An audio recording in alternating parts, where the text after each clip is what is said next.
Emma stormed into the quiet kitchen, the only sound being the gentle hum of the dishwasher. She was waving an envelope, holding it aloft like it was a victorious trophy, her eyes shining with a sort of cruel satisfaction I had never before witnessed in my 17-year-old daughter. "Look what I got," she declared, her voice heavy with disdain. She slapped the envelope down forcefully on the counter between us. Inside were the results from a test, and she demanded an explanation for why they showed that Dad wasn't listed as her biological father. My hands paused over the sink where I had been washing dishes, and I took a moment to dry them on a kitchen towel, giving myself a few precious seconds to calm my racing heart.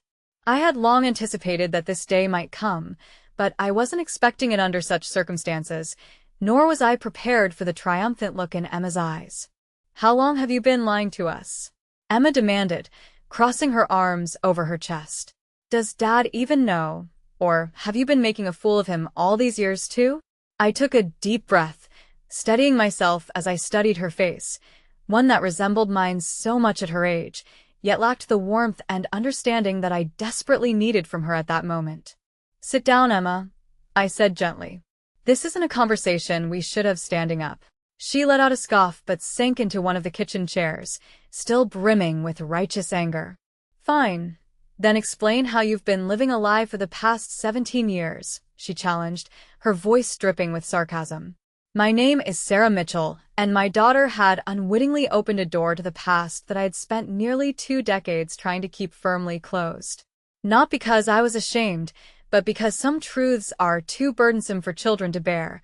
Some stories need to wait for the right moment, and this wasn't it." But Emma had forced my hand. I settled into a chair across from her, folding my hands together on the table. "First, I need you to understand something. Everything I've done, every choice I've made, has been to protect you and give you the best life possible." Emma rolled her eyes.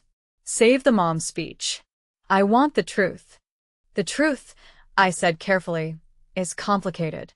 And before we go any further, I need to know exactly what you're hoping to achieve here. Are you searching for answers, or are you just trying to hurt me?" Her confidence wavered for a moment.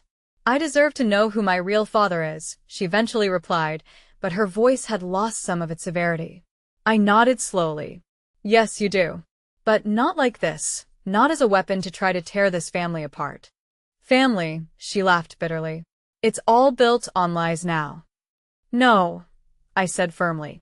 "It's built on love.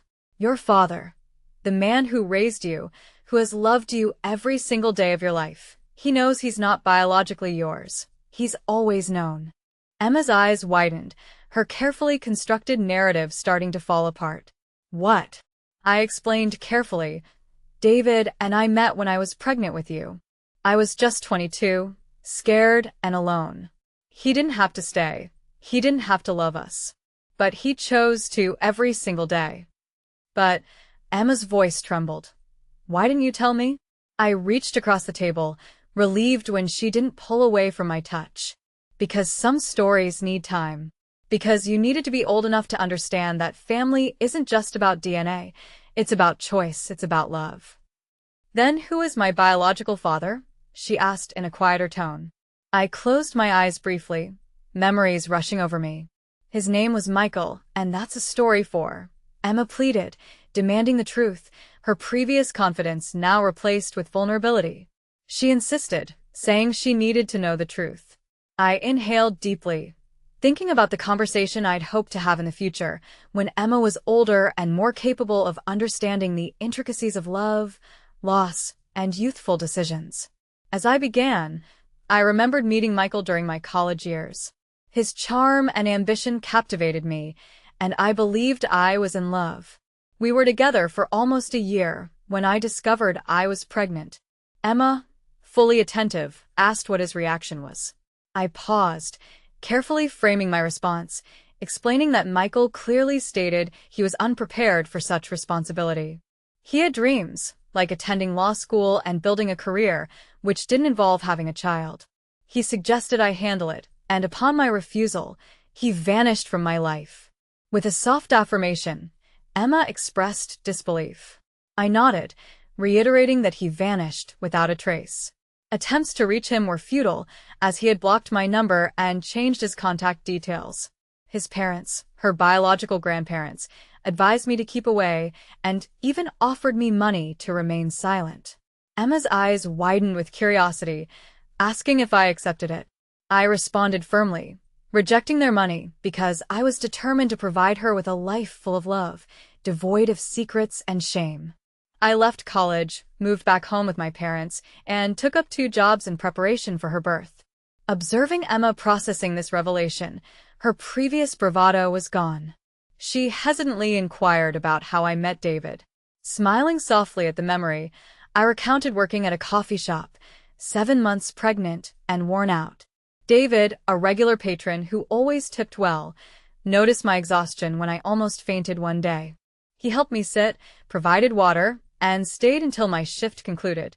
His kindness never wavered, even knowing I was expecting another man's child. He viewed it as getting 2 blessings instead of 1, I replied, feeling emotions welling up. David began visiting more frequently, ensuring my well-being and bringing healthy snacks, having learned about the nutritional needs of pregnant women.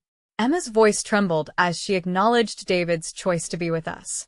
I confirmed his unwavering support, explaining that we married when she was 6 months old and how David insisted on adopting her legally to show his commitment to being her father, hence his name on her birth certificate. The room was silent as Emma absorbed these truths. Her initial certainty shattered by a reality more intricate than she had imagined. Apologetically, she admitted to suspecting some dark secret, aiming to hurt me due to her recent anger, which she couldn't comprehend. I moved to embrace her, feeling the intensity of her sobs.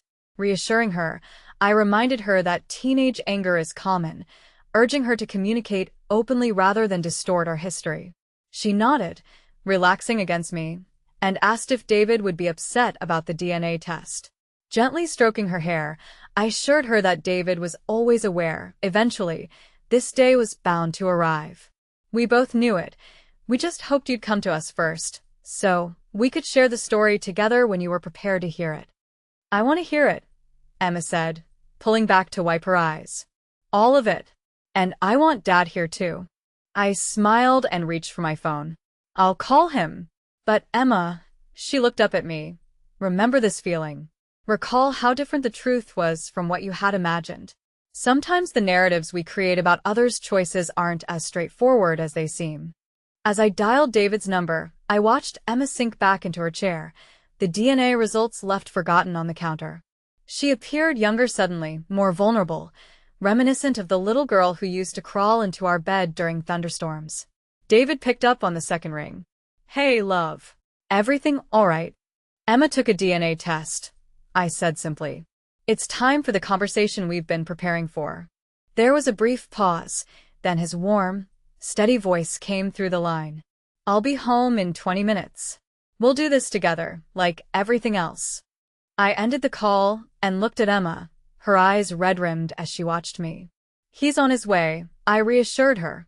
Are you ready to hear the whole story? She nodded, and I could see a transformation in her demeanor, the earlier defiance softening into something more open. Yeah, she whispered. I think I am. 20 minutes later, David arrived, his footsteps echoing through the house as he entered. Emma tensed slightly at the sound, her previous confidence evaporating when he appeared in the kitchen doorway, still in his work attire. His eyes found Emma immediately. Hey, sweetheart, he said gently, setting his briefcase down. Your mom filled me in. Emma's lip quivered. Dad, But before she could continue, David crossed the room and enveloped her in a firm hug. It's okay, he murmured into her hair. We've been anticipating this day. I just wish you felt you could come to us first. I watched as they embraced, my heart swelling with love for this man who had chosen us, who had never let Emma feel anything less than his entire world. When they finally parted, David kept his arm around Emma's shoulders as he sat beside her.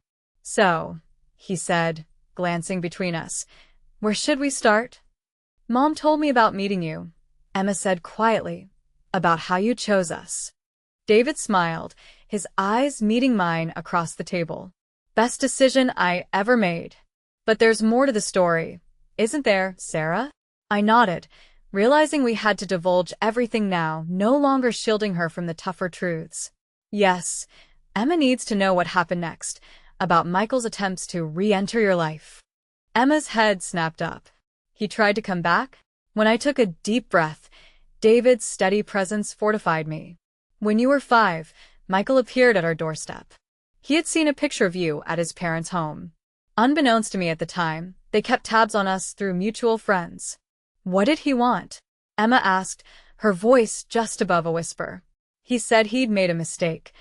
I continued, the memory still vivid all these years later.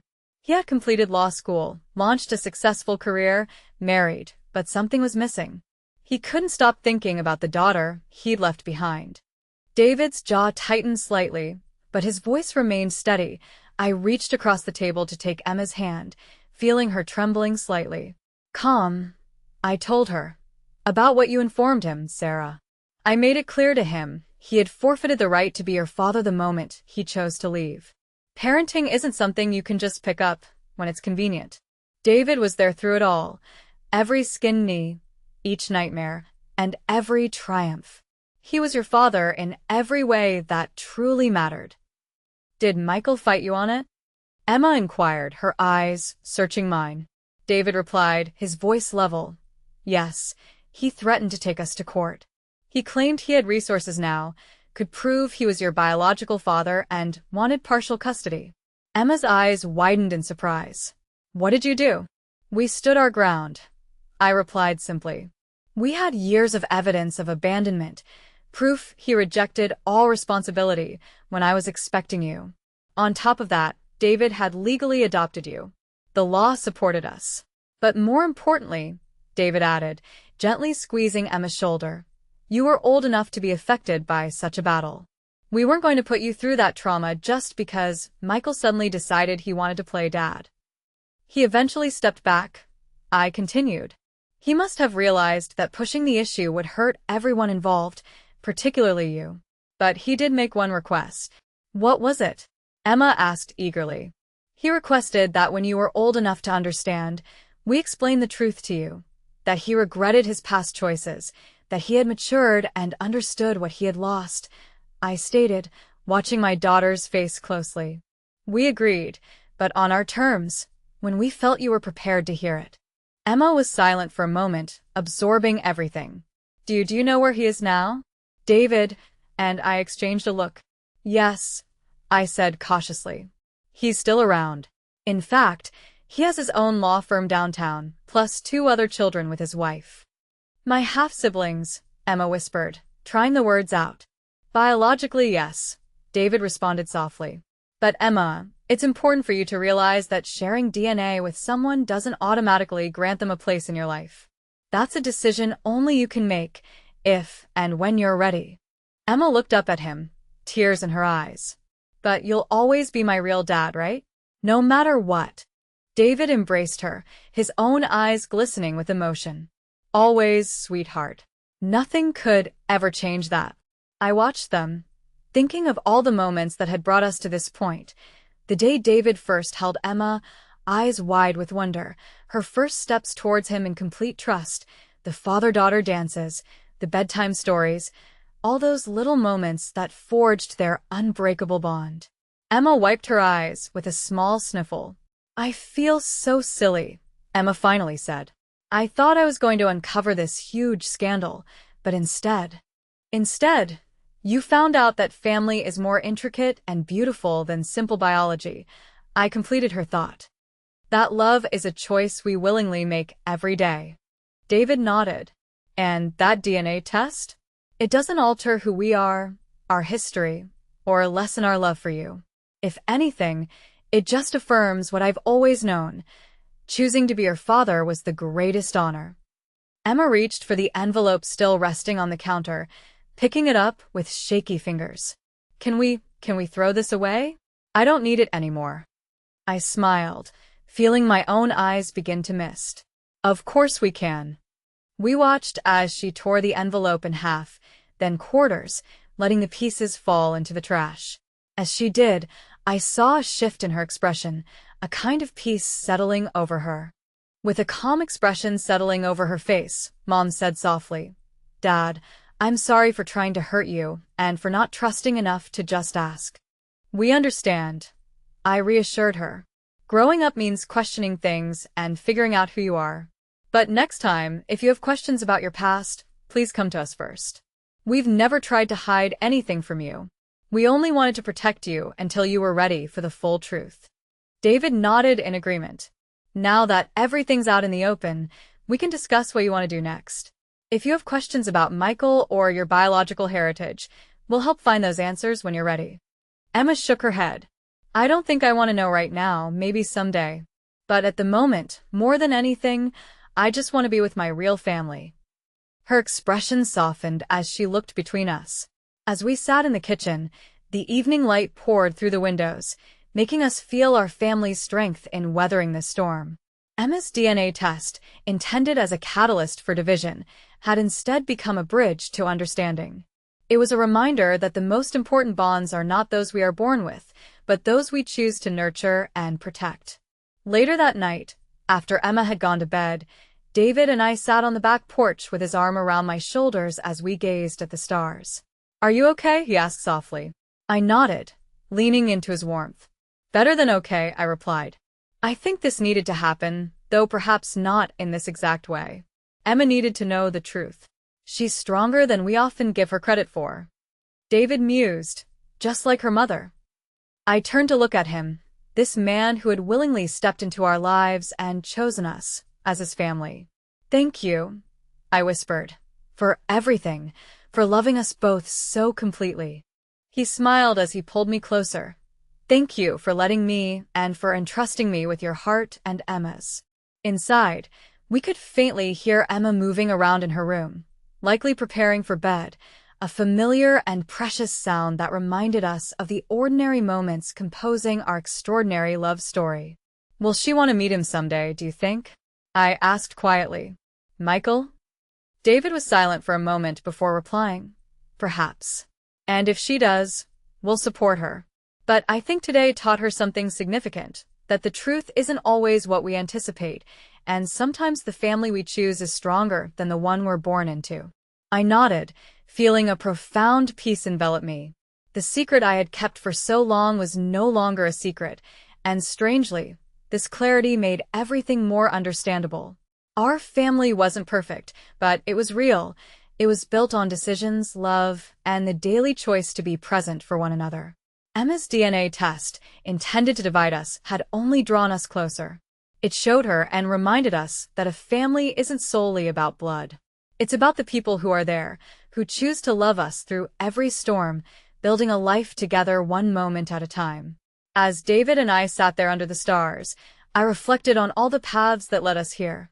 Every choice, struggle, moment of doubt, and faith, and I knew with absolute certainty that we had created something beautiful, a family not bound by DNA, but by the immeasurably stronger power of unconditional love.